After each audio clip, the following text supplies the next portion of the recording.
ቆንጆ ጥፍር ማን ይጠላል? ማንም አይጠላም አይደል? ግን አንዳንድ ጊዜ ጥፍራችን ሲጎዳ ወይም በፈንገስ ሲጠቃ በጣም ያሳስበናል። ዛሬ እንግዲህ ስለ ጥፍር ፈንገስ ምንነት፣ መንስኤዎች እንዲሁም ደግሞ ከተፈጥሮ የምናገኛቸውን ቀላል መፍትሄዎች አብረን እናያለን። ቪዲዮውን እስከ መጨረሻው በመከታተል ጥፍራችንን እንዴት እንደምንጠቅም ወይም ደግሞ እንደምናሳድግ እንማራለን። ሰላም ሰላም ውድ የቻናሌ ቤተሰቦች እንዴት ናችሁ? ዛሬ በጣም አሪፍ እና ሁላችሁንም ሊጠቅም የሚችል ርዕስ ነው ይዤላችሁ የመጣሁት። ከዛ በፊት ግን ለዚህ ቻናል አዲስ ከሆናችሁ በቀጣይ ብዙ የምንማራቸው ነገሮች ስላሉ ሰብስክራይብ በማድረግ ቤተሰብ ሁኑ። አሁን ቀጥታ ወደ ፕሮግራሙ እንሄዳለን። የጥፍር ፈንገስ ምንድን ነው? የጥፍር ፈንገስ ጥፍራችን ላይ የሚፈጠር የተለመደ ችግር ሲሆን የጥፍር ቀለሙ ቢጫ ወይንም ደግሞ ነጭ ይሆናል። አንዳንዴ እንዲወፍርና በቀላሉ እንዲሰባበርም ያደርገዋል። የፈንገስ ምልክት የምንላቸው ጥፍር ላይ ነጭ ወይም ቢጫ ነጠብጣብ መታየት፣ የጥፍር መወፈር እና ቅርጹን ማጣት፣ መጥፎ የሆነ ጠረን ሲሆን የተፈጥሮ መፍትሄዎችም የሚከተሉት ናቸው። ለጥፍር ጤናና ለፈንገስ ተጋላጭነትን ለመቀነስ የሚረዱ ተፈጥሯዊ መንገዶች፣ አንደኛ የሻይ ዛፍ ዘይት ወይም ደግሞ ቲ3 ኦይል የምንለው ጸረ ፈንገስ አንቲፈንጋል ባህሪ ስላለው በጥንቃቄ በጥጥ በመጠቀም የተጎዳው ጥፍር ላይ በመቀባት ለውጥ ማየት ይቻላል።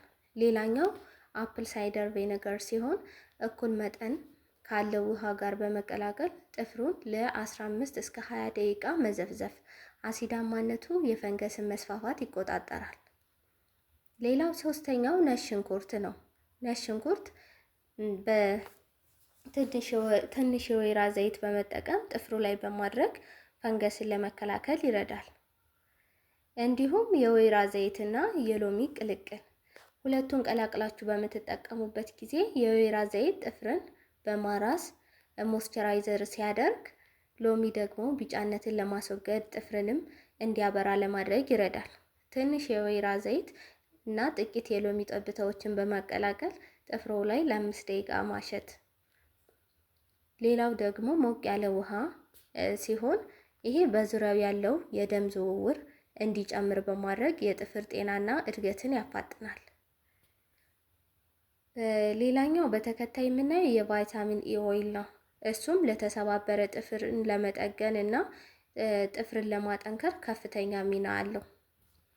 የጨውና የሎሚ መታጠቢያ ደግሞ የቆሸሸውን የጥፍር በማጽዳትና የሞቱ ቆዳዎችን በማንሳት ጥፍሩ ጎልቶ እንዲታይና ያማረ እንዲሆን ያደርገዋል።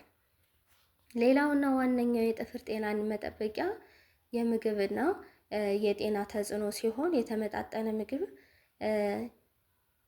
በምንመገብበት ጊዜ ምግብ የጥፍር ጤናን በቀጥታ ይወስነዋል። በተለይ ደግሞ እንደ ቢትሩት ወይም ቀይ ስር ያሉ አትክልቶች ለሰውነታችን ብረትና ቫይታሚን በመስጠት ጥፍራችንን ጠንካራ እንዲሆን ያደርጉታል።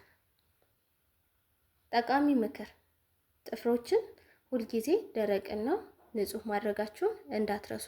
የፈንገስ ችግርን ለመከላከል ቁልፉ ተግባር ሁሌም ደረቅ ማድረግ ነው። በተፈጥሯዊ መንገድ ቀላል የፈንገስ ችግሮችና ለመከላከል የሚረዱ ቢሆኑም ችግሩ ከመጠን ከፍ ያለ ከሆነ ህመም ካለው የቆዳ ባለሙያዎችን ማማከር እንዳይረሱ። እናንተስ ጥፍራችሁን እንዴት ነው የምታሳድጉት? ምን አይነት ዘዴ ትጠቀማላችሁ ለጥፍራችሁ? አስተያየታችሁን ኮሜንት ላይ አድርጋሩኝ። በዛሬ ፕሮግራማችን ስለ ጥፍር ፈንገስ በትንሹም ቢሆን አይተናል ብዬ አስባለሁ። ቻናላችን አዲስ ከሆናችሁ ሰብስክራይብ በማድረግ ቤተሰብ ይሁኑ።